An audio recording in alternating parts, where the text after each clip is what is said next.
I'm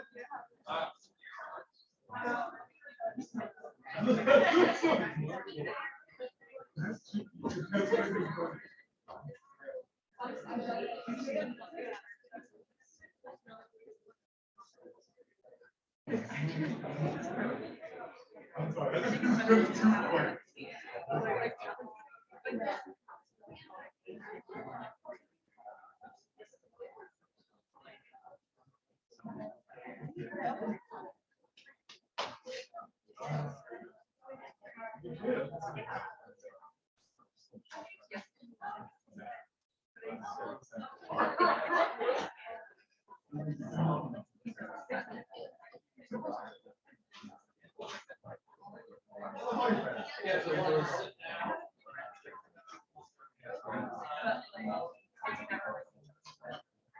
I think it should be.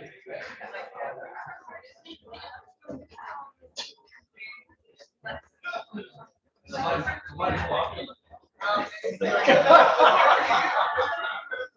Somebody's popular.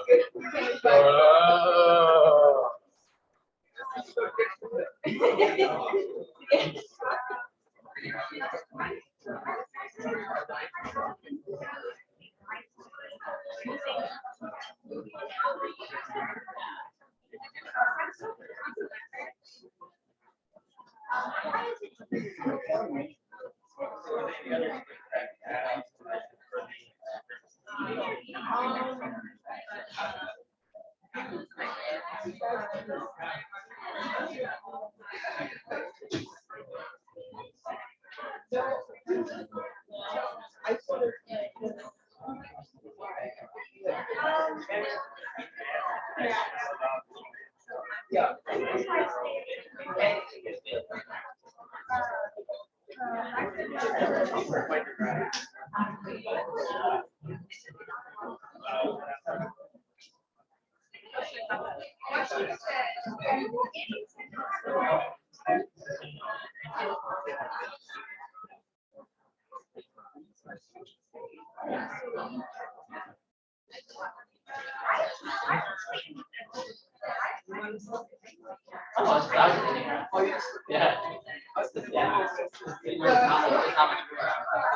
Very happy.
Somebody else can get a seat.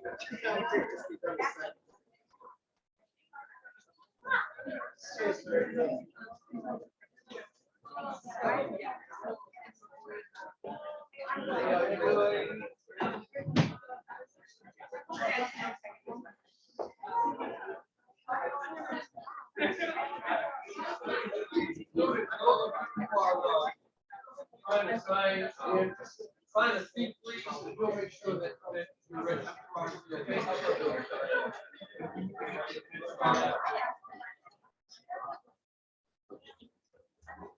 Your chair's over here.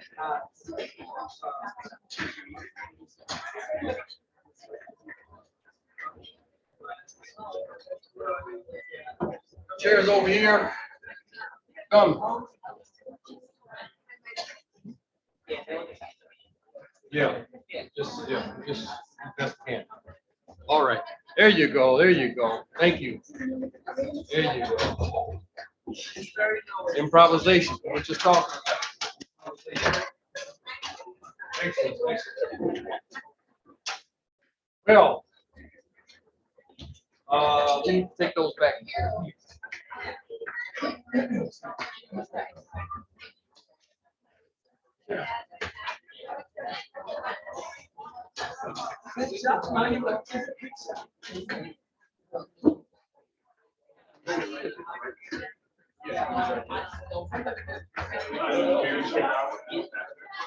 Oh, sure.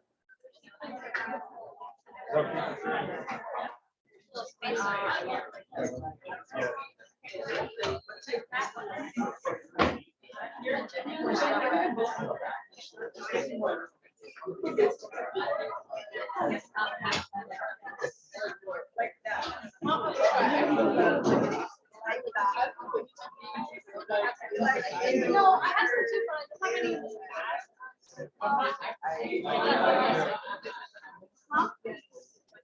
No, I don't.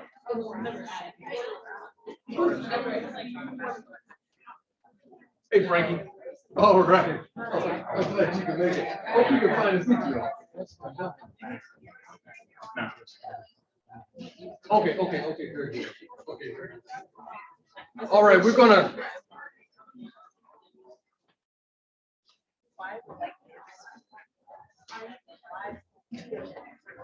we are going to get started because otherwise, so I'm asking you to just come in, you know.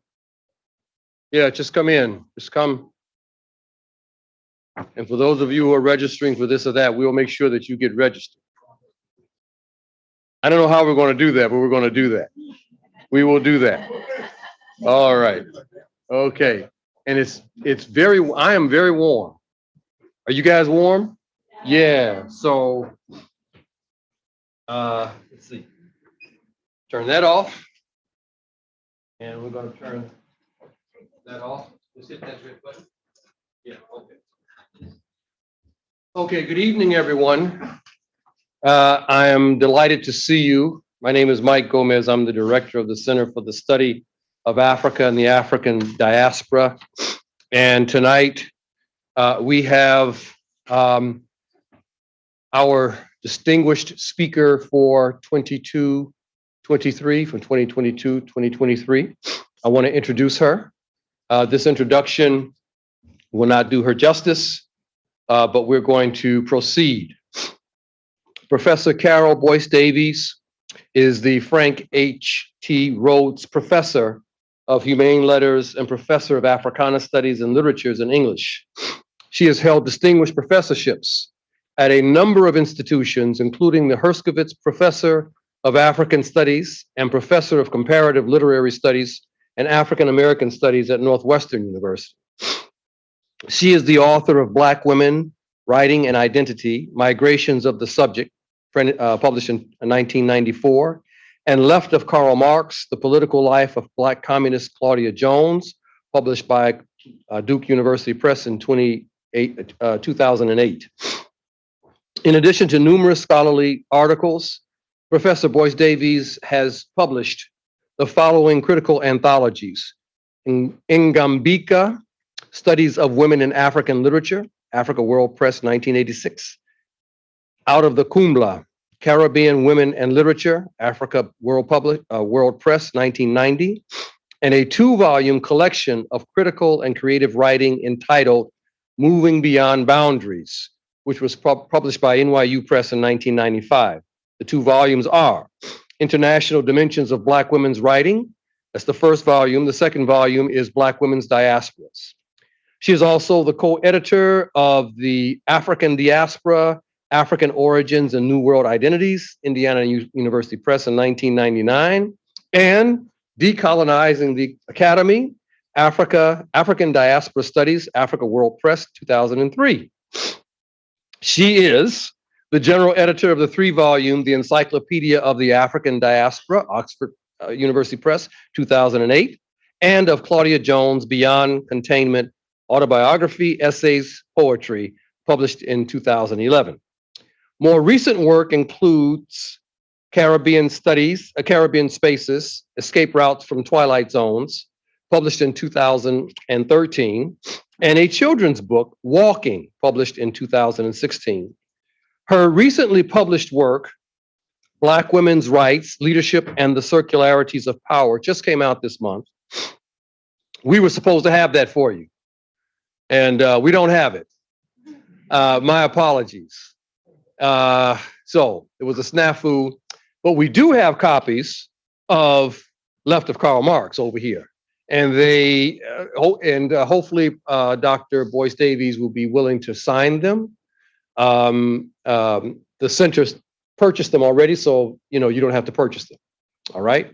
But we will also order her new book, Black Women's Rights, and we will find a way to disseminate those copies.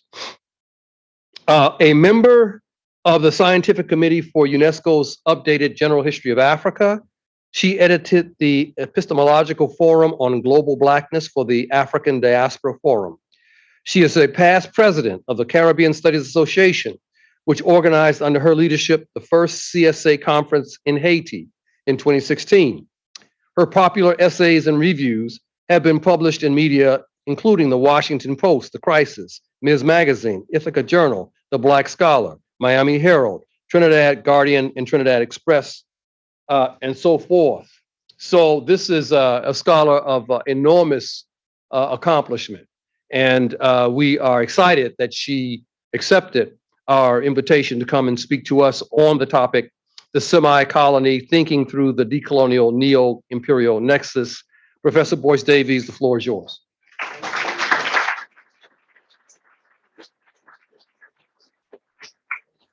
Thank you so much, Mike. What a lovely audience. What a lovely, this is amazing that so many of you came out to this talk, and it's an honor to present here with you.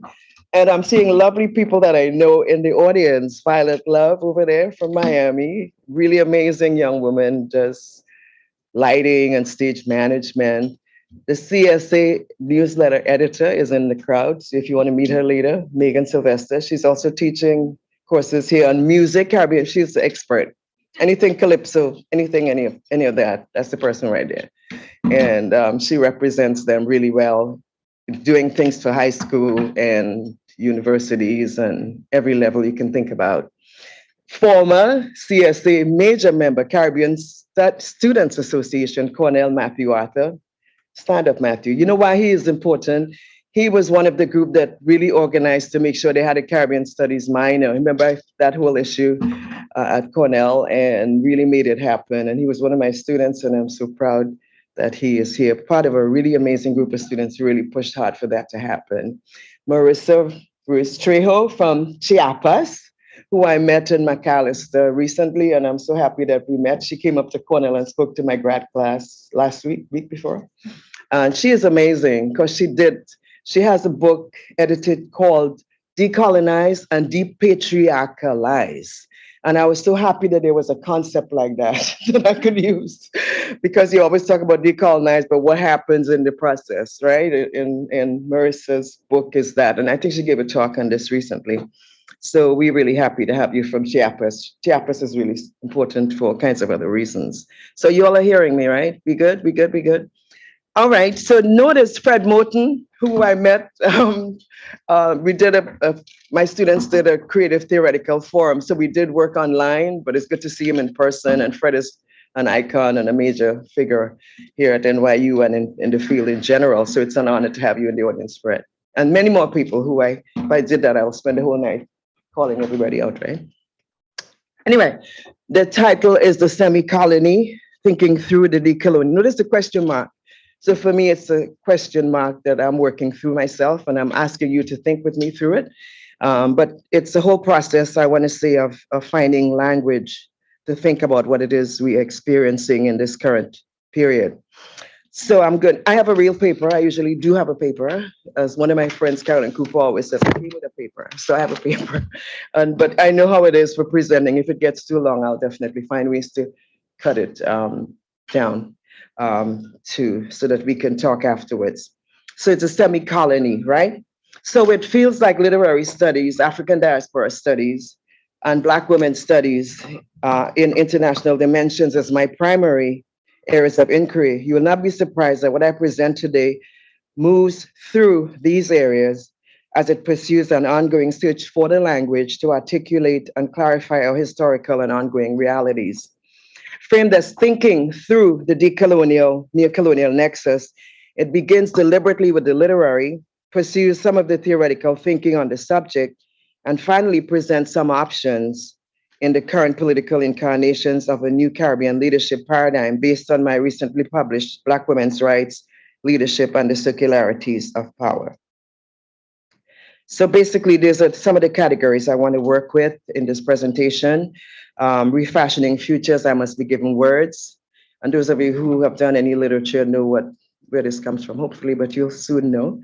The decolonial Neo-Imperial Nexus as an early Caribbean experience, modern semi-colonies, advancing global leadership paradigms representing half the world, and decolonizing knowledge in institutional semi-colonies.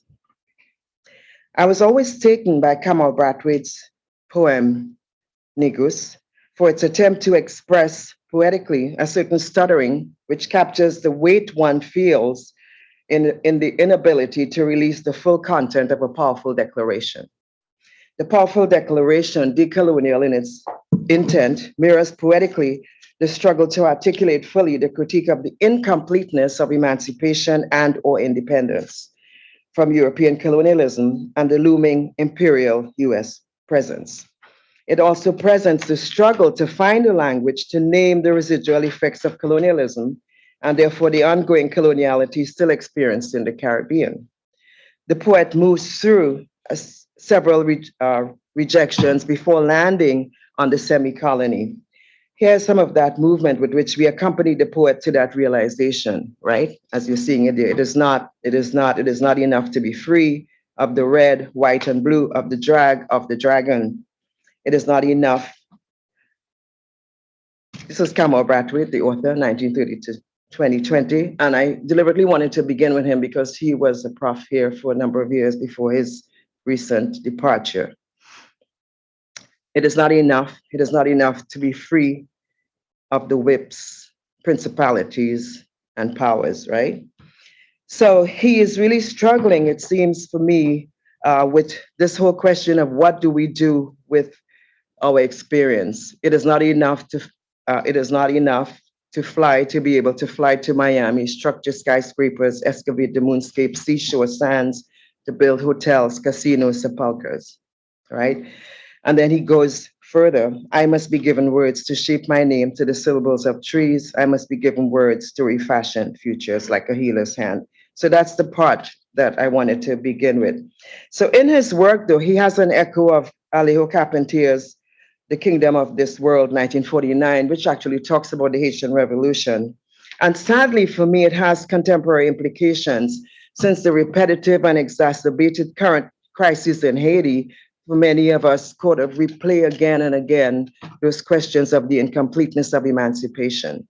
For the lack of realization for me of the intent of the Haitian Revolution still troubles definitions of Black realities globally. And I try to look, I see Haiti and its deferral consistently of fully really being able to liberate itself as sort of symbolic of the entire Black experience, although that doesn't sound easily understood. But basically for me, we always living this sense of a past of grandeur and a possibility of a future that liberates ourselves fully, right? So it's useful for me then to begin with the Caribbean semi-colony experience with the historical precedent of Haiti, which claimed its independence in 1804 with an open door to the rest of the Black world across the Americas and as an independent republic. But after a little more than 20 years, French imperialism reasserted its grip on Haiti and reduced it to semi-colonial status. And I don't think too many people use that formation, but I want us to work a little bit with what I mean there with that. Basically, what happened was that the French put a squeeze on Haiti like 25 years after its independence, and which meant that Haiti, if it wanted to really fully re-emerge and operate into the largest system of the world, as it were, had to go ahead and pay back the French for all that it owed according to their language, right? And many people still are shocked when they hear that. But for most assessments of this is what has caused this repeated question, because basically Haiti was not able to really advance. It was always paying off this debt which really was not a debt. It was really an actuary that came down to Haiti and averaged everything and said, well, this is what you owe for not having, you know, for having liberated yourself, as it were. So a little more than 20 years, French imperialism reasserted its grip on Haiti and reduced it to semi-colonial status, I'm arguing. And I was always asking myself, why did they agree to pay? And this is the answer I think I'm trying to work through this question here. So US imperialism also facilitated the French assault by ignoring Haiti as a sovereign state until 1862 and into the 20th century with a full-scale occupation of Haiti for nearly 20 years. It continued economic control. So Haiti, in my view, technically became a semi-colony and indeed a crystal ball into the future of the Caribbean in the view of Western imperialism. So thus, after moving through a series of negations, the poet says, the question of flag independence, of course, is not real. And we have his demand, I must be given words to shape my name to the syllables of trees. I must be given words to refashion futures like a healer's hand. And then finally, to the key verse, which is the theme of this paper, it is not enough to be pause, to be whole, to be void, to be silent, to be semicolon, to be semi-colony. There are several words on which we can linger in this poetic masterpiece: pause, whole, void, silent. But the need to refashion futures for me is also salient as well, for it's linked to the idea of decoloniality, with its demand for the recreation of a world free of these continuing exploitations and dominations.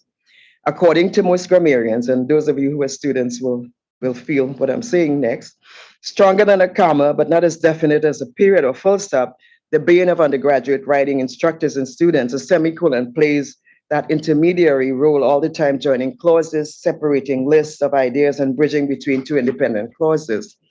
But the irony for me in extending the semicolon with just a Y to give us a semi-colony has an allied function with our current reality of not having quite fully put a full stop on the ending to colonialism. Instead, colonialism lingers still with perhaps a slight or troubling pause and interruption via public performance, pretty much like the formal public promise to return African art from European museums that never really fulfills its intended. In other words, the French, the British, all of them generally say we will return their art and their declarations and their statements, but really, you don't really get a return. And I say this because I was in the group that really was part of the first major museum in Senegal, the Museum of Black Civilizations. And that was one of their struggles, to really get material that they can actually display. Because remember, the French had said repeatedly that we can't give you back your stuff because you don't have anywhere to keep it, right? You don't have museums, right? Which they did not leave. So then the question then of having to find ways to build a collection without having the returned objects is still an issue for African museum studies. And actually my son-in-law and my daughter last night showed me a piece that John Oliver did on this called Museums, which is worth looking at. I found it fascinating that he really went into the whole question of what that experience has been. Okay, so anyway, my key assertion then is that the linguistic arrangement for Kamau here has a parallel political assertion as it mirrors that what would be transformational following quasi-independence, limited as well by the very grammar through which we think.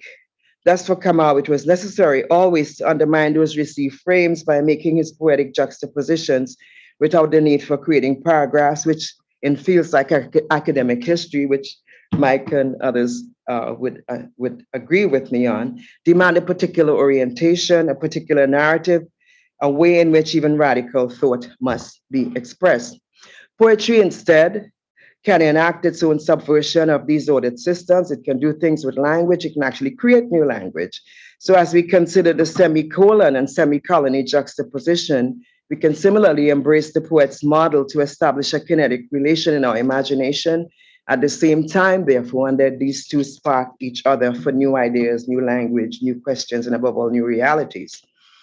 Interestingly, early analyses of the poem attempted by Caribbean neo-colonial critics focused on the quality of the poem. Some of them even made fun of the stammer, just as some used to make fun of those without actual speech defect. One scholar suggested the following summary. This is what he said. It is not enough to have constitutional independence if we remain culturally and economically dependent upon colonial and neo-colonial sources, and if independence means despoiling the landscape and dispossessing the peasantry. Okay, pretty good summary, but he misses all the play with words, right? And it's precisely the point, though, for it is certainly not as dramatically charged as the poet's version. For another critic, Eddie Bohr, his idea is that there's a ritual in reading it, and therefore the reading of it gives you new meaning, and the languages and the stresses give you a whole other way of entering understanding or uncovering meaning at the same time. So as we participate then in the ritual enacting that meaning, we sort of move forward this whole question that the poet is trying to articulate. Of course, much has happened in that in-between process of Kamau writing this and the ways in which the earlier Caribbean critics could not really make sense of it, because Kamau now has been identified as probably the leader in that whole system of trying to write poetry that really fractures the language, really plays with the question of broken English, and really does rhythm and a whole other ways of really engaging. And if you haven't read his work, I would really encourage you to definitely do that. But then you have a number of contemporary poets who are doing that work as well, from Alexis Pauline Gumbs to Nobesi Philip to Muta Baruka and so on. So the poetic translation then into theoretical language, while it was meant as a kind of put down of the writer's skill, is precisely where the poet has advantage, as being able to say concisely in poetic form what scholars spend pages to analyze becomes one of its desired outcomes, and definitely for the current generation of resisting readers. I'm teaching some of them now. In this context, we can always never lose sight of the creative theoretical innovations that would come out Brathwaite's. For his was a quest to still find the language which leads directly into his asking for open passage to speak, to transform, to refashion futures, which is in the end what independence was supposed to do. And this is where I want to go next then, without losing sight of the creative theoretical innovations that would come out. We can conclude this section by noting then that the languaging of the semi-colony is powerful, for it is a simultaneous critique of the coloniality of language as of the actual lingering colonialism, and reopens for us another analytical frame. Kamau, with his repetitions of words, portions of words, and the entry into an Afro-Caribbean tonal language, gives these syllables different layered meanings as he juxtaposes them with the actuality of the colonial life in a way that transgressed English, which as a language, many people would say has lost that level of orality that it started with, overdetermined by the scribal. But trying to escape this colony remains a challenge, as we learn from Ngugi wa Thiong'o. Colonialism was as much a linguistic operation as it was an actual capitalist economic one. Okay. So the decolonial Neo-Imperial Nexus is an early Caribbean experience.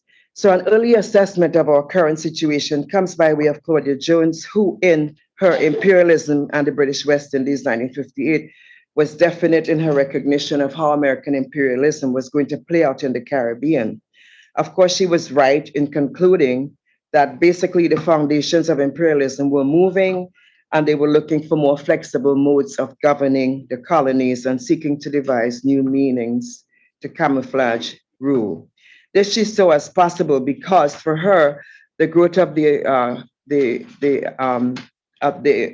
growth of American economic and political influence in the West Indies was facilitated by the 1942 Anglo-American Caribbean Commission, which aided American monopolies who had been seizing possessions of Caribbean natural resources. And I wrote a piece with another scholar named Monica Jardine, in which we titled it Imperial Geographies and Caribbean Nationalism at the Border Between a Dying Colonialism, using that Fanonian reference, and US hegemony. And basically what we argued there was that the possibility of a modern Caribbean nation was thereby caught at its origins between a retreating European colonialism and a rising American imperialism. So basically the British fostered then an engagement with the American, and not just the British, of course, but the other European powers, but largely the British in this context, who had the largest proportion of Caribbean holdings. they facilitated an engagement whereby the American imperialist structure were able to come in and have that arrangement already in place. And to me, this is where you end up having that decolonial, neocolonial, neo-imperial nexus that I title this work with. So, interestingly, according to Colin Palmer, Eric Williams in the Making of the Modern Caribbean was the Prime Minister of Trinidad and Tobago, who at the end of formal colonialism was the only leader to refuse a monetary pittance, which he said was an insult because it was meant to buy British goods and so on. And basically he said this: the West Indies are in the position of an orange. The British have sucked it dry, and their sole concern today is that they should not slip and get damaged on the peel. The offer is quite unacceptable and so on.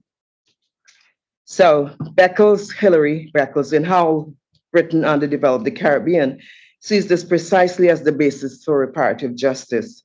And then he cites a number of pieces of evidence, including Churchill, the famous, who said, quote, "Our possession of the West Indies gave us the strength, the support, but especially the capital, the wealth, at a time when no other European nation possessed such a reserve," unquote. Churchill actually says this. So I was always taken then by what happened to the island of Barbuda. And this is worth looking at. If you haven't looked at it, go online and you will find many stories. NPR has, Univision, whatever. What happened in Barbuda was that after Hurricane Irma and Maria in 2017, the island was sort of emptied out because the hurricane kind of wiped out everybody. But what caught me was a few years before that, there was a headline that said, for the first time in 300 years, no one is living on Barbuda. This is 2017. So I quickly did the math. I'm like, no one living on Barbuda, what's going on there? So that took me to 1717, which is of course right in the middle of what? Chattel slavery and the sort of acquisition of enslaved Africans to develop sugarcane plantations and so on. So what were Europeans doing in the Caribbean in 1717, right?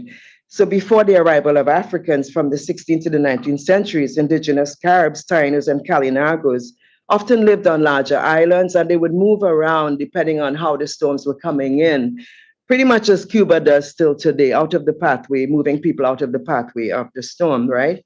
But basically, these displaced residents who were moved out of Barbuda in 2017 are really not able to go back, which is an amazing thing. Have you all been following it?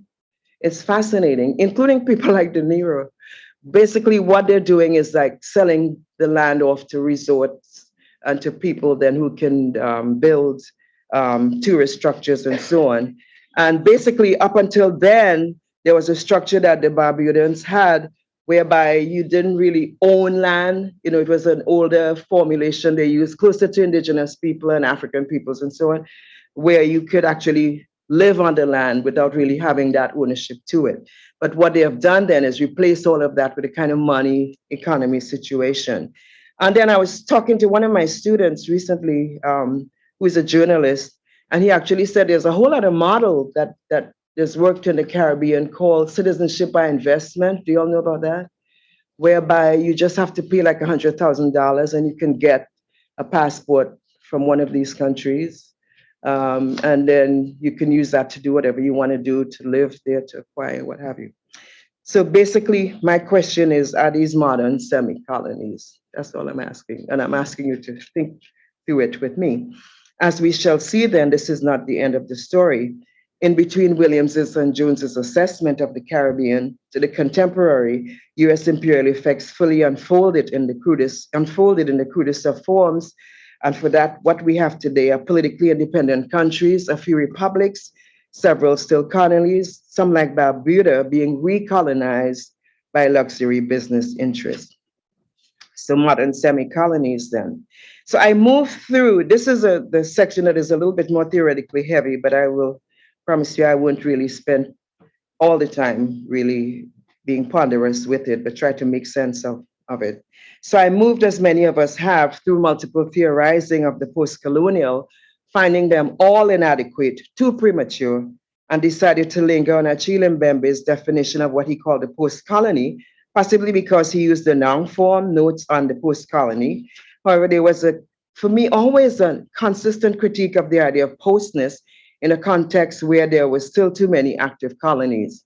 A friend from London, originally from Jamaica, had been at home and got into a traffic situation, had to go to court. And he was so angry, telling me that when he went to court, he was shocked that he saw the Queen's image, picture in the front of the court. And similarly for me, I went to Turks and Caicos with my son-in-law and my daughter and her family. And when you land in Turks and Caicos, that's the first thing you see, the Queen's image, the former recently passed Queen, a large photograph of her, which is the standard way that monarchy was represented then. Of course, we understood a theoretical break that was advanced, but not the reality of the lived experience. The Queen was the head of state then of 9 CARICOM members: Antigua and Barbuda, the Bahamas, Barbados, Belize, Grenada, Jamaica, St. Lucia, St. Kitts, Nevis, St. Vincent, and the Grenadines. All of those were still colonies. And there were others like Turks and Caicos, as I mentioned, and several smaller units in the Caribbean, which still maintain a more explicit, older British colonial tie with photographs of the Queen, one of the first things that one sees prominently displayed as one enters. But above all, reading Mbembe's post-colony essay provided another concern, as he identified the very masculinist national post-colony, which was, in my view, and actually a semi-colony still, in which half of the world in the familiar gendered framing was not really represented. So basically, the history and trajectory of half the world discourses, which was articulated by Claudia Jones. And I looked at a couple of, what I wanted to do was go back and look at where the semi-colony language is coming from. And one of them is in Lenin's Imperialism, the Highest Stage of Capitalism, which he says there are several different types of semi-colonies as well. And then the next version was, of course, Kwame Nkrumah's Neocolonialism, the Last Stage of Capitalism. And what I found was that one had to go back then, even though these will be considered passé by many historians and political economists, that essentially my logic is that one has to go back then, given the fact that we still have existing colonial relationships, and try to understand how some of these were really described and considered by some of the scholars that we have. And therefore, looking toward Ngugi wa Thiong'o's statement in Decolonizing the Mind, which is interesting because he's linking that question of language and colonialism, that the real aim of colonialism was to control the people's wealth, what was produced and how they produced it and how it was distributed and so on. It imposed control, social production of wealth through military conquest and so on, but also colonized the entire mental universe, which of course included language and so on, how people produce themselves.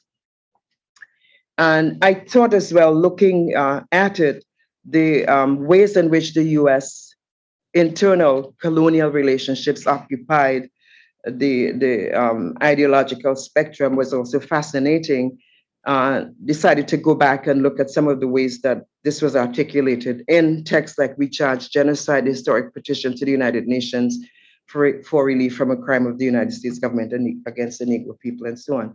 But what I found then was that there are several places throughout American history where some of these articulations would occur, usually in a context of crisis or something really horrible happening, like the killing of George Floyd or like Hurricane Katrina and so on, where people began to say, well, basically the needs of people within the internal United States kind of simulate in some context, sometimes not, certain kinds of colonial relationships. I was, of course, one of my friends was upset with me because I said Obama in many ways functioned almost like a neo-colonial leader.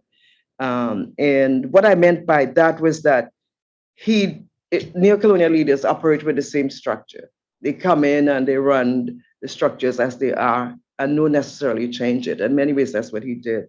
So we're happy to have him because that's how people felt in the same way in Caribbean countries when you finally got a Black leader after having decades or years of white leadership. And then finally you have a Black person, you're so happy, the old people are happy, they're crying, everybody's impressed and so on. But then really what happens structurally that changes? I think this is the question, I think, for me, that we have to consistently look at. So basically, Lenin and the others would argue that essentially colonialism is economic. And therefore, that's the key right there, that it's really the economic aspects that really trick us into feeling that once you have political independence and the flags and so on, that this really was the end of everything. But really, the economic question remains, and therefore you still had colonialism if you still have that economic relationship. Because in the colonial structure, you have that economic control of these countries, and in the neo-colonial structure, the newer version, you have the same thing taking place in many ways, but just run by Black people or people who are coming from that same location. So basically, that's what both Lenin would argue, and also Nkrumah for sure. And keep in mind that Nkrumah was doing this like 10 years after he had been deposed, and really reassessing then what had happened in Ghana at the time. And he makes the same point that the essence of neocolonialism is that the state which is subject to it is in theory independent and has all the outward trappings of international sovereignty, but in reality, its economic system and thus its political policy is directed from the outside, right? And he continues explaining that. It's really short and easy to read, and you could actually download it very easily, and it's worth going back to read his assessment at that time. So the assumption then of a move to a certain limited political independence meant that we totally missed the entrenched colonial relationship between colonies and former colonizers, in which each maintained a relationship of economic dominance and therefore of colonialism. Walter Rodney, too, had asserted something similar in a 1976 essay called Decolonization, which is now a concluding chapter of the recently published Decolonial Marxism versus 2022. But even at his writing, the assumption was that similar discussion was already passé. The point, though, is that neocolonialism, if it's identified as dated, misses all of the ideological imperatives which are still in place, and which, as you see, Lenin and Nkrumah and others identified as the foundational aspect of imperialism. So therefore, continuing with the Caribbean example, following the recent passing of the British monarch, the Jamaican political situation was readdressed, as many were shocked that Jamaica remained a semi-colony, which was interesting, right? Because Jamaica has all of the cultural capital, all of the representation as far as its structure as a nation, but in reality is still technically a semi-colony of the British. And that's one of the main points I think we wanted to make. But I don't want to just say it's Jamaica. I want to say that there are a range of other similarly situated, the Francophone Caribbean with Martinique and Guadeloupe are defined as overseas divisions of France, but they definitely function as semi-colonies. Puerto Rico and the Virgin Islands, as you saw following the last hurricanes, usually hurricanes are good times to see what happens with these structures that are meant to represent people, but often do not. And a range of others, including Trinidad and Tobago, where I come from, though with republic status, technically is economically a US colony. If you drive through Trinidad, well, yeah, Trinidad had the most amazing fast food structure. But if you drive through Trinidad, KFCs are like 24 hours, all up and down the country is KFC. And all of every kind of fast food that you can think about that you get here, you get it there as well. And there are a lot of other structures in place that would, in the airport, I was really shocked. I went home for my cousin's funeral. When you land in the airport, when you're leaving, actually, the center part of the airport, which was dedicated to showcasing the culture, maybe they may have steel pan and so on. Guess what's there? Starbucks. That really shocked me. I'm like, how did that happen? And who agreed to that, right? So anyway, basically I'm suggesting then, and it's a hard critique, but I'm suggesting that the entire Caribbean then has a range of those practices in place. And I'm not saying that it's just the Caribbean. I'm using that as my primary example here. So how are we to define a semi-colony? This is me trying to come up with a definition. We can say provisionally that there are different versions masquerading as politically independent nations. A semi-colony used to be a full-fledged political colony, but now runs its political affairs with a local neo-colonial structure in place, which replicates to the extreme the remaining cultural and economic structures of that prior colonial arrangement. We can also say that it refers to an internally colonized people in a larger polity who similarly have to navigate the larger colonial systems, which appropriate their labor power, their land, their ability to live for lives, and also largely male-dominated leadership maintain a relationship of patrimony with the economic structures of former or new imperial control as they too extract wealth for the benefit of those economic interests as they keep a certain dominance of internal peoples in place. So therefore, linking the creative and the theoretical, as I mentioned, Ngugi was able to really do that well. I pointed that out earlier. But a helpful discussion I found was that text decolonization is not a metaphor, which is actually looking, besides looking at the fact that they were saying that we missed the question of the indigenous people's relationships to the United States, which is technically also another semi-colonial relationship, that basically that the logic of decolonization is not a metaphor, also captures the fact that you have many different internal colonies within the United States. How to think about that is the question. My point is that which is an interesting thing to think about, the United States, interestingly, and I proved this during the passing of the Queen, who in the detail of the pomp and performance of the pageantry of all the royal stuff, completely colonial. So in my view, the US was actually functioning as a kind of cultural colony of England in that moment, even as they would, operate as a neo-colonial, neo-imperial power in different kinds of contexts, right? So even as it is a global hegemon, the United States still operates in a cultural colonial relationship. And it's called all kinds of things. It's called special relationship. It's called everything else. But for me, it's still a kind of cultural colonial relationship with Britain. Having recognized and experienced the extractive nature of British colonialism very early and resisting it, the United States still struggles to become a coherent nation. Gaining its self-definition quite early, for me, did not necessarily end that encounter, right? A neo-imperial semi-colony, is there such a thing? I don't know. What do you think? I must be given words to shape my name, Kamau says, to the syllables of trees. I must be given words to refashion futures like a healer's hand, right? Further elaborating this internal colony position then is the African-American thought process. And I mentioned the piece, the We Charge Genocide essay, but then several times you end up with different recommendations. And I found one also by my colleague, James Turner, who passed sadly recently, where in Black Scholar, they had done a whole discussion of that in the 1950s. So you have the version of talking through the question of internal colonies in the 1930s with the Communist Party. Then you have it again in the 1950s, as I pointed out earlier with the We Charge Genocide piece. And then you also have it again, repeatedly coming up again. Even in a piece, my colleague, Deb Willis, who is one of your profs here, has a book of a 19th century 1899 exhibit that W.B. Du Bois did, and it's actually titled A Small Nation of People, W. Du Bois in African-American Portraits, right?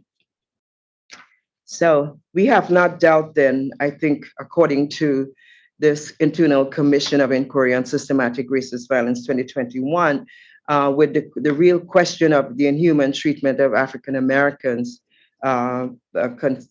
in many different ways, but they wanted to make recommendations that the US government needed to at least identify the long history, the trading Africans, the enslavement and so on, but also the current ongoing ways in which Black people and people of color are treated in the United States. I'm going to jump through a little bit of some of the larger theoretical questions and get to another section. Right. So for me, then, a return to Black left theoretics reveals the ways, for example, that the Black Belt thesis, which was identified by people like Claudia Jones, and this is a cover from my recent book. What I was trying to do here was look at the ways in which Black women for many years operated without having any major representation anywhere. And then more recently, you end up with people being happy if you have one person or two people and so on. And actually, my argument is that it should be 50%. Many of the African countries are looking at parity at least, and as ways of moving it through. And my sense is that you will end up having more of those sort of revelations in Africa and the Caribbean before it happens in the United States. But you have to get the book so you can see what I argue there. The cover is amazing. It's by Wangechi Mutu, and some of you would have seen it. It's from The Seated. She did 4 pieces, which were in the Metropolitan Museum. Um, and was happy that she gave us this detail that we could use in our book. So, okay, so what I did, I spent quite a bit of time then looking at the whole question of all of the various internal colonial relationships. But I wanted to move then to looking at the question of half the world, which is for me where women are located. And some people have seen it as a kind of colonial relationship in certain kinds of contexts where women's labor is expropriated in different kinds of ways. But I wanted to look at Mia Motley, particularly from the Caribbean, as representing a new form of leadership. Claudia Jones had come up from the left of Karl Marx's book that is over there with a framework called Half the World. And she was actually doing this before the United Nations declarations for women, which use the same logic or the same language. But Mia Motley arguing when she started to speak about trying to get to her so you can see her. Anyway, this was Claudia Jones speaking also about half the nation. She does this repeatedly in several of her works, where she speaks about the ways in which women are representing half the nation, and you can see the identifications there. But anyway, Mia Motley, when she sort of stepped onto the national scale, largely in the COP21 conference, she really charged the world in a way by saying, when would leaders lead? Our people are watching, our people are taking note. And for me, it was one of the most striking lines delivered by that current Prime Minister of Barbados. And not only that, she wanted to definitively move from just making those declarations to actually also removing fully Barbados from the colonial relationship they had. And I'm going to move a little bit further. Right. So this is Mia Motley. And I'm arguing that she ends up becoming the Caribbean's de facto leader in a way.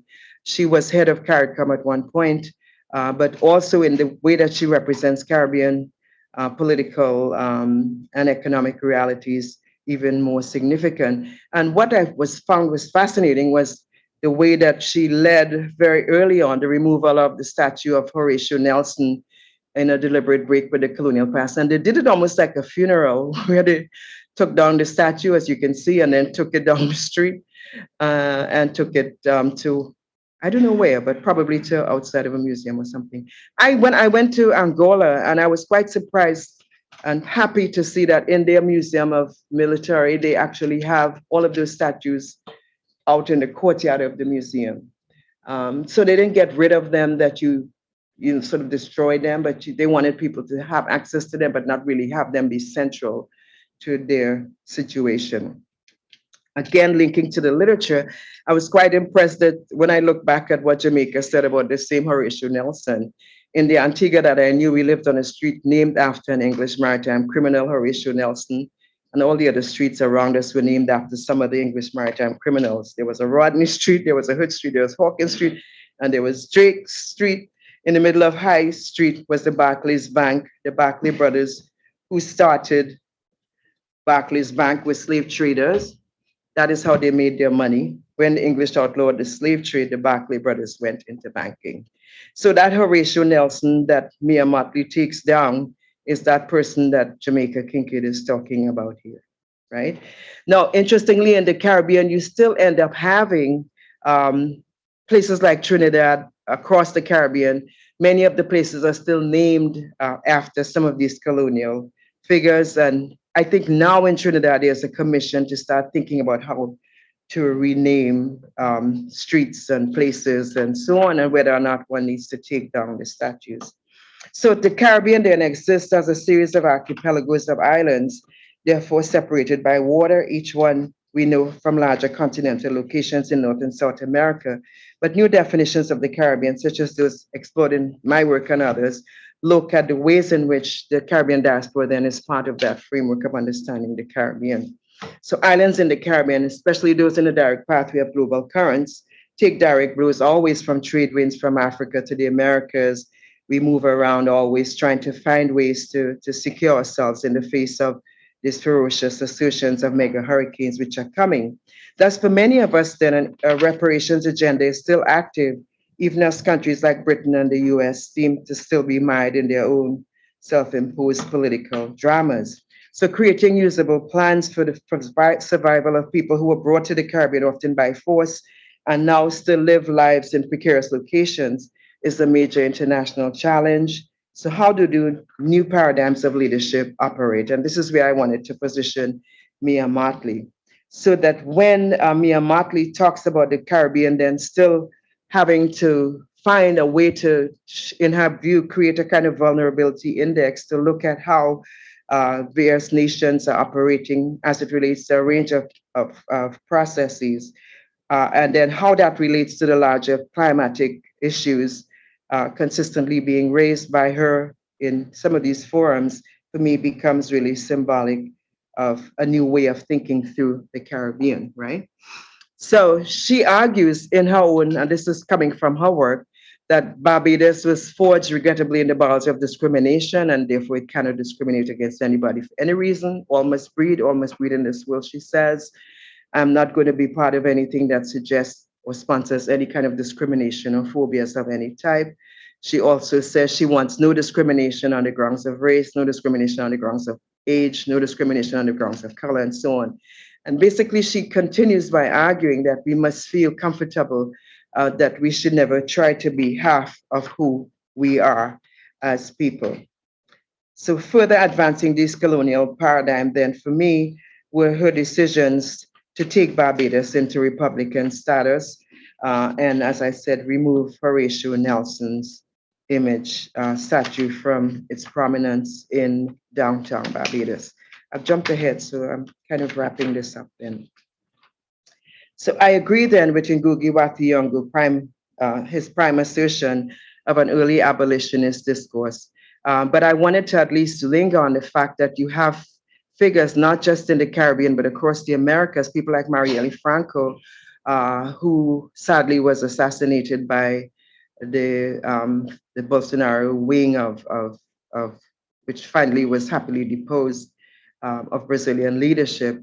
But she makes an interesting point that the task of the left is to expand the potential, creating narratives that foreground the freedom, participation, and emancipatory activism of Black Babalade women, building structures that help empower poor Black women to take on the role of active citizenship.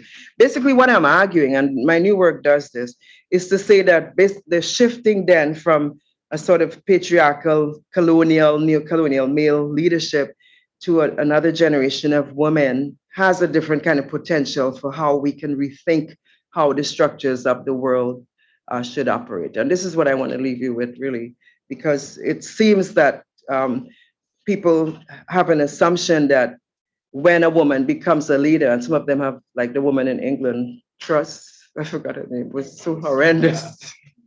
But the assumption is that you can have really horrible male leaders, and it's normal, not so. But if you are perfectly not the best woman leader, then you totally, blew it. So that's the assumption I want to really challenge. That we have a right to also have effed up women leaders, I suppose.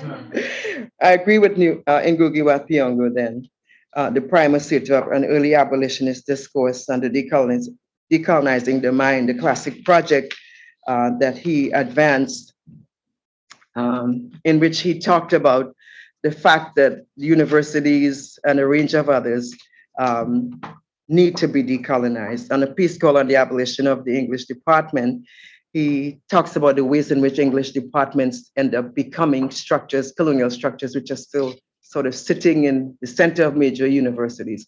So at Cornell, we removed the name of the English department. I hope you all know that. And it's now the Department of Literatures in English. And what we argued, and what I'm arguing, is that English departments are like colonial structures sitting right in the middle of your university, in plain sight. Because what are they meant to do? Right? They're meant to really inculcate people in the thinking, the ideas, the culture, the structure, the rhythms, the language, the poetry, the everything that valorizes British colonial systems. And they were meant to do that from the way they were started. Yet in most universities, English departments are still sitting there. And this is not just in the US now, this is all over the world. And there are a few places that have actually changed those departments. For me, these are the colonial structures that are sitting right in the middle of the university. And I think students have a right to asked that they be renamed and rechallenged so that they structure and do literature in different kinds of ways. So according to Ngugi wa Thiong'o, the whole world needs decolonization because in so many ways, the modern world was formed by forces of economic, political, and cultural colonialism. The colonizer and the colonized were affected in different ways by the colonial process. We have to work for a decolonized world. So in the introduction to Decolonizing the Academy, an intellectual project developed to place African diaspora studies then as one of the major vectors of this unfinished decolonizing process, which is what the Center for African Diaspora Studies is doing here. Therefore, we asserted that the academy, the university then, and its larger knowledge production apparatus is perhaps still one of the most colonized of spaces. In every discipline, one is confronted with production of knowledge that assumes European epistemologies, ideas, timelines, the defining frameworks for intellectual work. This therefore creates a hierarchy of knowledge in which African people's experiences still remain at the bottom, just as you have the same structure in the larger outside world, and therefore outside of consideration, and therefore why we end up asking for majors like Caribbean or minors like Caribbean studies, right?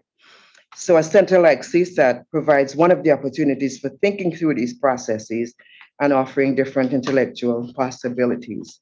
So many countries, as we said, are just changing street names, but we cannot assert as well that the entire academic enterprise in the Anglo-American university operates on terms that are different from those outer colonial structures. And that was why I mentioned this Sylvia Wynter earlier.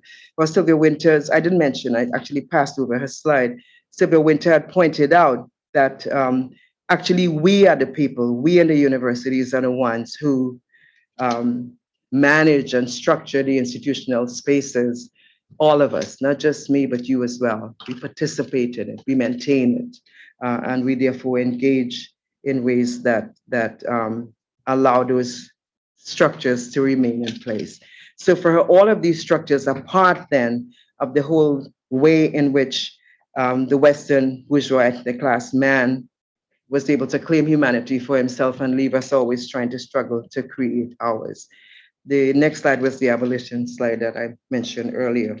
So the point then about the coloniality of knowledge as defined by Quijano and Mignolo is that the expansion of Western capitalism, the expansion of Western epistemologies then in all its ramifications from the instrumental reason that went along with capitalism and industrial revolution to the theories of the state, to criticism of both capitalism and the state, all of these then have to do with the linking between economics, the epistemologies that we work with, and so on. So the British colonial project and its unresolved issues there, the absence of reparations for the exploited labor, US economic backyarding involvement in the Caribbean for sure, the settler colonial destruction of indigenous peoples, the economic abandonment of the Caribbean except for pleasure and or exploitation of its resources and people and so on, all of these are implicated. But what is under our control?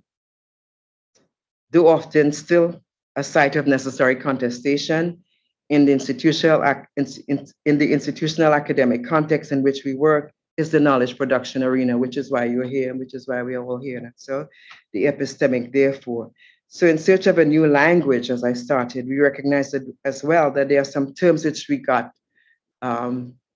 left behind. The semi-colony is one of those useful terms that for me still has meaning and still has an application. The university as it exists today maintained the same colonial structures it inherited just as those nations did, whether in the United States, the Caribbean, or Africa. We operate still in the academy, new and continuing questions, as we indicate, continue to emerge that must be brought forth by every generation.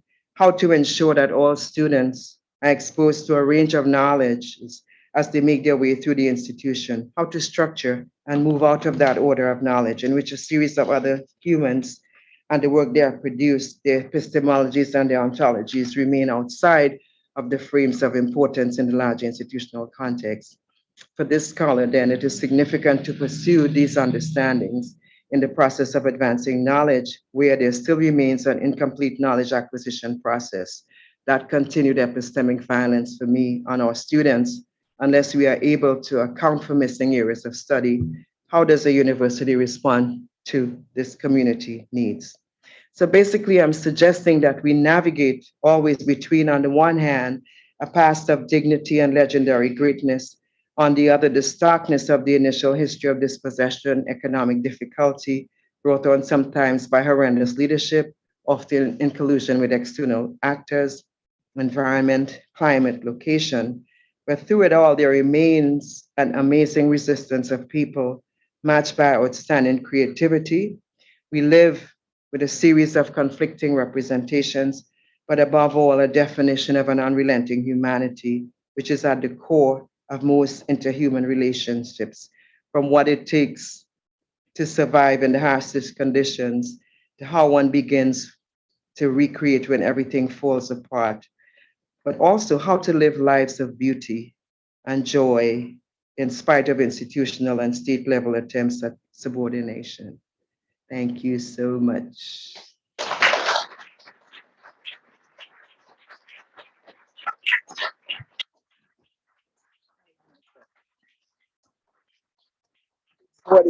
I was looking at the time to see. That's good, that's Yeah. good. Thank you, Professor Boyce-Davies. We have maybe 15 minutes. If you need to leave, this is the time to go. It's okay. And, yes. Thank you. And, Question. You should not have said that, Mike. See everybody. no, it's okay. You want If to? they have to leave, then I don't want them to suffer. Of course. But it will actually. Free up some seats. Yeah, we'll have, there's more seats here and, actually, I think we're about to have a lively conversation among those who remain. Yes. So thank you for coming out. And yes, so I have a microphone here. Would anyone like to ask a question or make a comment? Yes. You have a question? Oh, that's all right. Go There's ahead. a question. Oh, sorry. Go ahead. So thank you very much for this talk. And I want to go back to Mia Motley, and I wanted to just ask you, is she an example or a potential model of a change? Because I am struck by her use of, so I think the Caribbean's de facto leader, fascinating, and I think spot on. And she uses Bob Marley all the time in her speeches, and I think that's a sort of gesture to the regionalism as well. But I get a little nervous because I'm wondering, like, the use of Bob Marley and then the, leaving the Commonwealth and Rihanna at the center of all I of knew you were that going to go there. activity, Right. right? And is it performative? Like, is this the Black excellence model that Obama used, which was also very seductive in terms of its, his use of Black cool and, his book lists and like he knew the culture and he's listening to Jay-Z and all of that. So I'm wondering, is she that, or is it a different kind of model with greater potential for change? Is it something in between? Is it laying the foundation for other folks to come up and do something more? Right. What do you think she's doing? I would say it's both, don't you think? I would say it's both. And why do I say that? Because to me, a lot of times once you enter that leadership structure, there are a lot of compromises that one has to make all the time. And they're making them all the time, negotiating one thing against the other. So for sure. And the Rihanna question I found fascinating because I asked Hillary, I saw recently, Hillary Beckles, the Vice Chancellor of UWI, and he said she's actually trying to get the next generation. I thought that was interesting and trying to find ways to pull them in different kinds of contexts. But I think she's also looking at the fact that Rihanna has a lot of money. Yeah. So, I mean, we cannot discount that and they're trying to find the resources to really build economic and health structures and so on becomes a plague for the Caribbean. So for me, it's all of those things. So she seems to be navigating several things at the same time. I would say that her position publicly is not just the Mali and so on. She quotes Kamau Brathwaite. She quotes several of the others as well. And I noticed that she is really literate in some of the language of the literary cultural world and so on. I was fortunate years ago when I was at Florida International University, we had a forum and she was then the Attorney General. And we had her, we had the wife of Manley, Beverly Anderson Manley. We had a woman named Cynthia Pratt from Bahamas, and Colin Palmer, who deceased not too long ago, the historian, was the moderator. And it was a fascinating experience because she was very young at the time. And Colin Palmer introduced the whole thing and spoke for about 15 minutes. And then he asked each of the women to respond in 3 minutes to one of the questions he raised. And they did. And she said, no, not if you are going to speak 15 minutes. And then you expect me just to speak 3 minutes to explain all of that. And she refused right away. So I saw even then somebody who was unwilling to accept any of the terms or conditions that are being set down. So whenever she speaks in front of those international agencies, she comes really out swinging, and therefore makes herself not just be Caribbean leader, but she becomes a leader, period, challenging them. How are you going to manage us in this world when we have all these climate disasters looming and we are the ones suffering from it? So it's a ways. I thought of Wangari Maathai, who in Kenya had this question but was not able to actualize it. And I see a number of women then positioned to be able to take some of those questions forward. So I think it's a bit of both. She's navigating those systems. We can't expect perfection, but we want to expect somebody to actually lead and take forward some of the questions that are plaguing everybody. I also saw that she does like a kind of public town hall with the diaspora where people can come up and ask her questions. I haven't seen anybody else doing that. And in fact, the one time when Rowley came, the Trinidadian prime minister came to Miami when he was campaigning. And I asked him, wouldn't it have been interesting if they had a woman maybe as a leader or something? And he told me, you see that woman question? You see that woman question? I don't want to hear that woman question. That's how he answered. Yeah. So then I don't deal with that woman question. So, and in fact, afterwards, a man came up to me and said, I didn't like the way he spoke, how he responded to that. So often then, women are operating like me and others in that kind of context. And that's why her response to Colin Palmer to me signals, because she's like, I'm not going to sit here and expect. And she seems to me the kind who will say, let's take it outside. You want to fight? She comes across like that to me. Okay, let's go then. You want to fight? Okay. Question, comments? Yes. There's another. Somebody had a hand up here.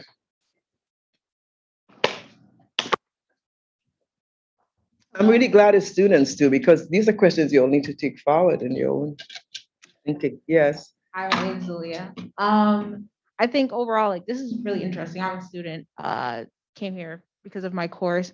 My question has to do with how you mentioned how there's like still like Starbucks and like Trinidad, and like how in reality, like, it's hard to decolonialize while still having like, companies like that in Trinidad. And I think it makes me think about actually what's like happening, what's happening in Nigeria, where recently they put in something where it's like, no, you can't advertise like non-Nigerian people, like if you're trying to like advertise anything. Do you think like efforts like that could possibly be a solution for like how there's still a KFC in the Caribbean, but just like make it Many so, KFCs. yeah, many KFCs. Just make it so like the way they advertise it, it can't be like non-Trinidadians, but really like not.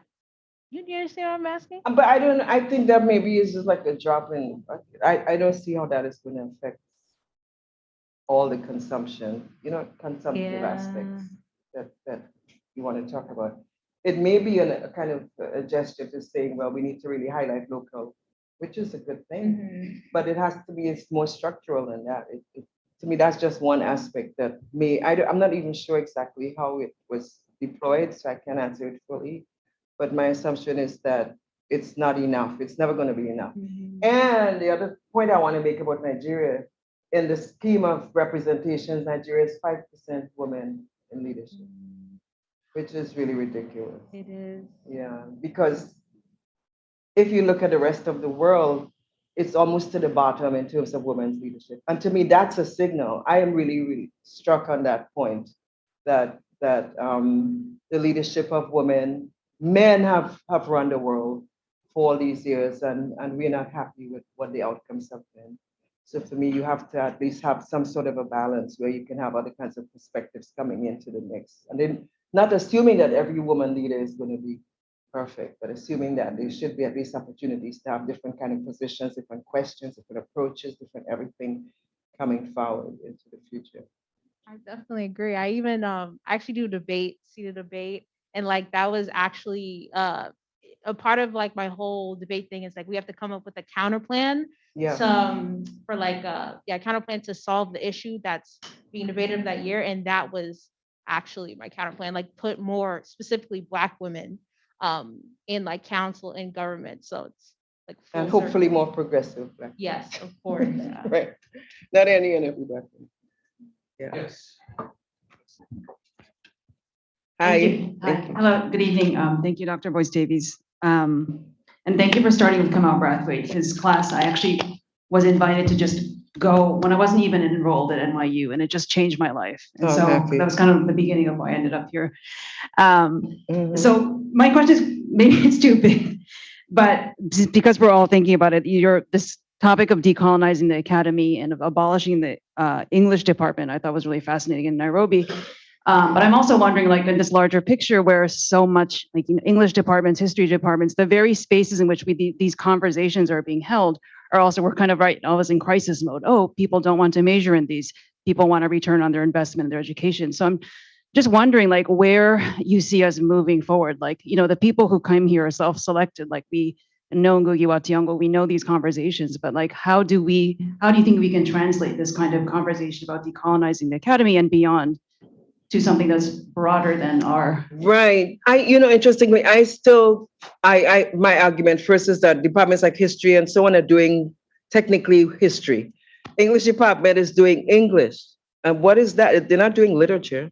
So this was the argument that we used for getting Cornell. We were quite surprised, actually, because there was a group of 6 of us who met faculty of color to put this forward. And then when it went to it didn't even go to before it went to the vote, we had people signing on saying they agree. And in fact, one colleague said, well, then if we have this many people already in accord, then it's technically passed. So we're like, yeah, actually it passed. So students actually came to us saying how happy they were, because up until then, students had to do like 18th century, 3 courses, and never touch Caribbean lit or never touch African. No, yeah, so there were 3, I did it. I was an English major, but I really can't remember anything about Beowulf and those guys. I just remembered I did it and finished. It had nothing to do with my reality, nothing at all.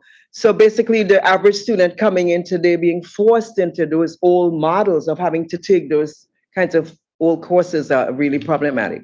So my answer is actually one department at a time.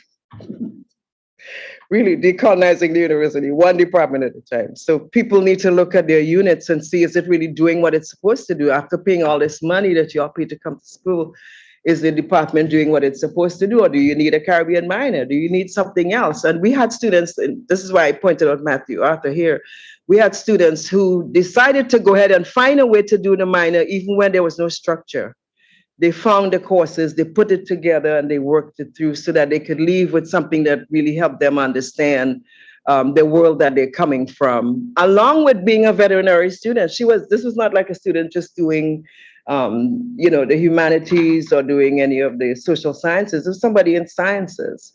So basically, it's a will for students and colleagues who have an idea of creating different models to really think through it. And the reason why, for me, it's not anything that is specific only to the US. This is the model that operates across the entire world until people look at their structures and say, do we still want to maintain these same structures, or do we want to think about more creative ways of teaching or engaging students so that they can learn and study literature and so on?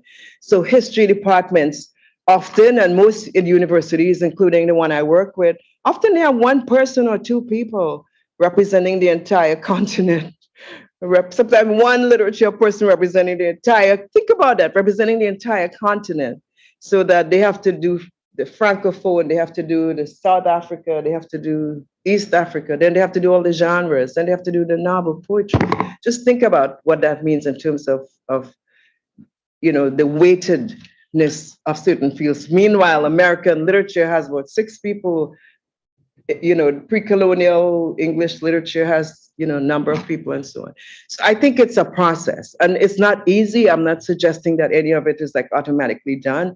I'm just suggesting that one has to at least have a spectrum where one thinks through what is the structure and then how it's done, particularly if you're in a position to do it.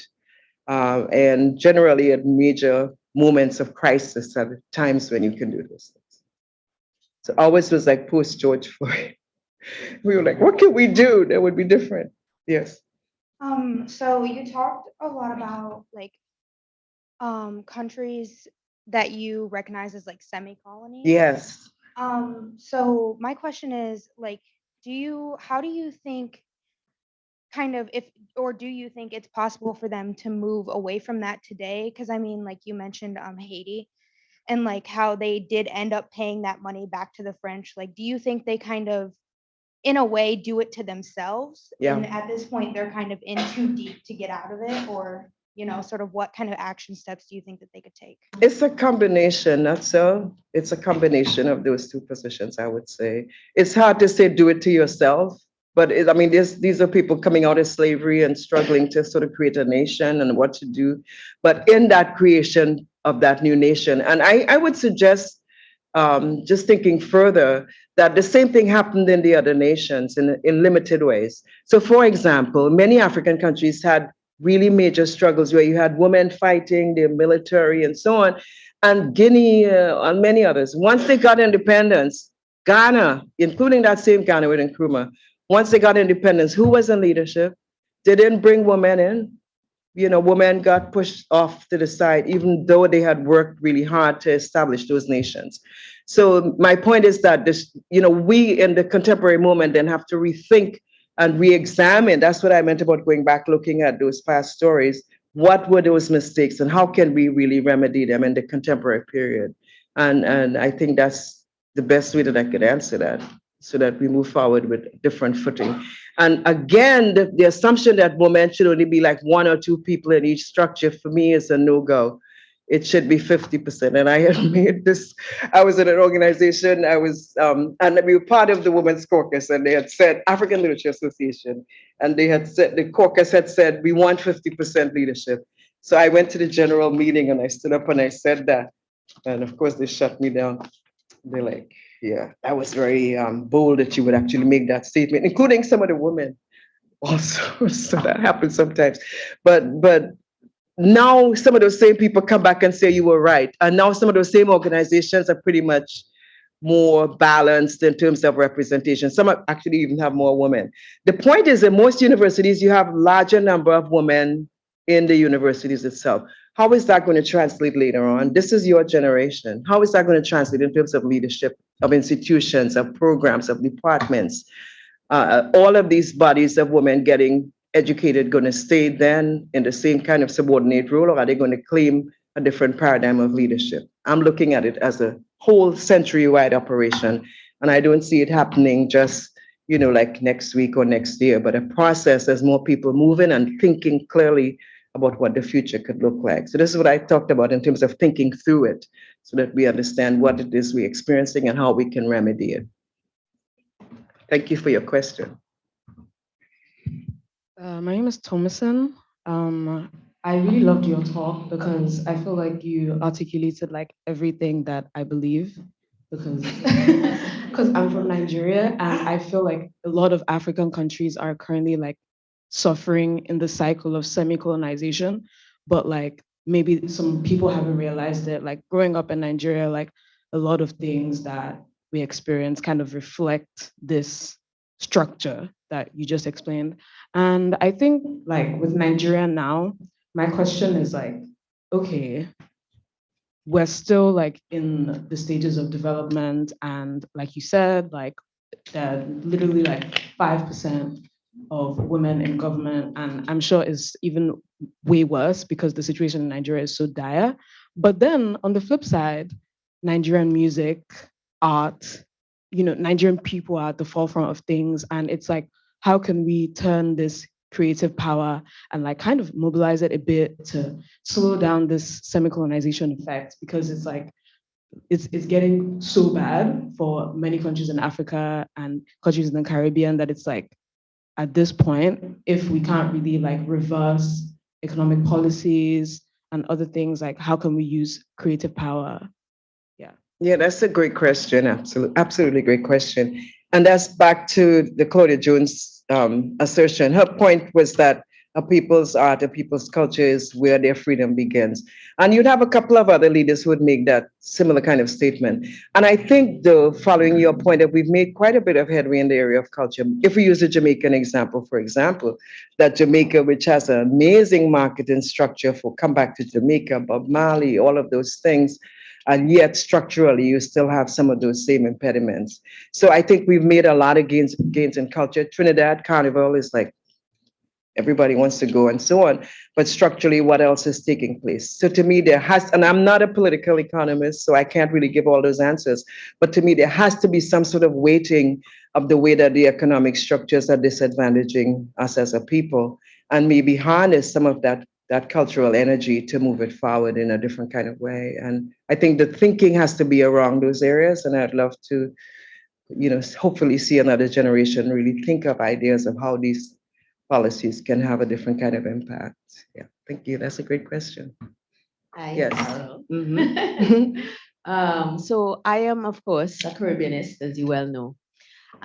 Very passionate about the Caribbean. You spoke about Barbuda and the tragedy that has actually taken place there, and aligning it to this positioning of being a semi-colony. And I'm concerned about hurricanes, Yes. the impact of hurricanes, and this hurricane season that is coming every year from June to November. And how do we treat with that, given that a hurricane at any time can do to the other islands what it did to Barbuda? And are we then at the cusp of islands in the Caribbean becoming recolonized as semi-colonies? Because that story can happen Yeah. anywhere else where the people can be removed, sent away, seemingly for their own good, and then what replaces that?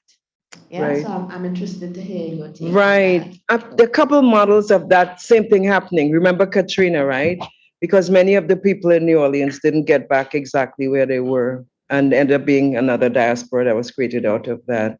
So that's one of the real. And I think this is precisely what Mia Motley has been saying all along, that the whole question of climate refugees is a reality, and unless we really intervene in what that means now, and it makes you feel sometimes like it's almost too late, like you feel really worried. But I mean, all up and down the coast of Florida too. I mean, they also similarly, but except many of those people choose to live right on the water, and then they have resources to do it, to return to a better place, so they will get the monies back and so on. So it's I don't know. I think the climate situation is real, and people haven't really worried about it. The Cuban model is still the best so far, and the embargoing of Cuba constantly puts us in a situation where we do not get best practices.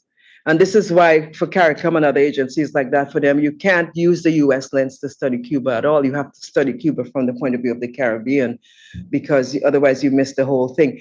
For example, in Cuba, what I learned, I was on sabbatical and I taught there last semester, is that for leadership is not, in the US, to become a leader, you have to, first of all, know how to raise money. That's like the first ingredient, right?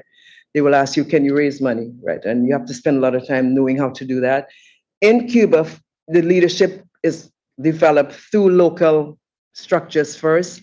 And then gradually, if you do really well, then you kind of seen by others and you move to the next level up and so on before you get to leadership.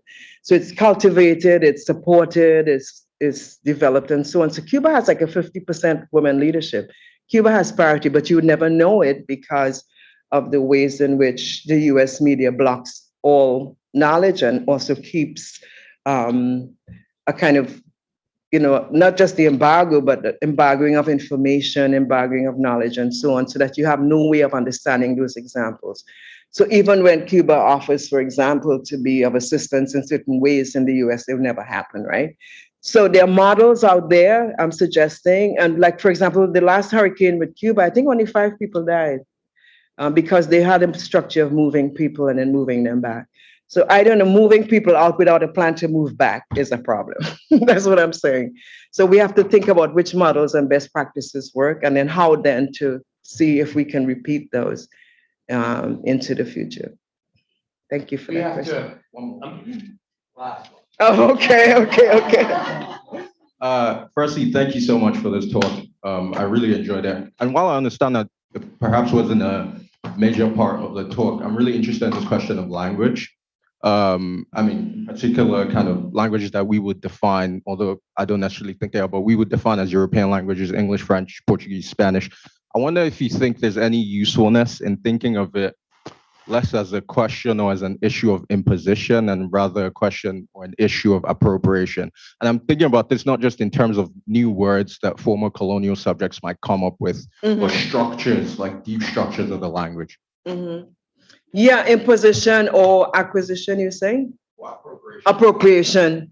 Well, what I like, there are a couple of Caribbean writers who have, besides Kamau is a good example, but there are a couple others who decide to take the language, not do the full Ngugi, but take the language and figure out a way to make it work for them. Lovelace in the Caribbean is a good example of that. So the rhythms and the structures and all of that work. So appropriation, you mean of the British structures or the European structures? Right, the European language. Yeah, well, the point is, I think the bigger question for us is that these are the languages that were imposed and inherited. So therefore, one has to find a way to really work. I would recommend also Bessie Phillip, because she looks at the whole question of discourse in a poem she has called Discourse on the Logic of Language. She looks at both sides, the father tongue and the mother tongue, and then how then as a poet is she going to create. Also Grace Nichols from Guyana, where she says at the end of a collection called As a Long-Memoried Woman, of course, the notion I've lost my tongue, from the root of the old one, a new one has sprung. So the idea of finding different languages. And of course, we're in the process now of not just working with verbal languages, but languages that come out of the technological sector, languages that really express different kinds of things and different kinds of ways then of communicating, which you all are more adept at than many of us in my generation, I think. I hope. We want to thank Professor Boyce-Davies. Thank you. Thank you. We have 3 copies of this marvelous. Wow. Free for you. And I'm going to ask the professor to sign. So. Yeah, so, if you'd like a copy, if you'd like a copy. Yeah. Thank you very much for coming.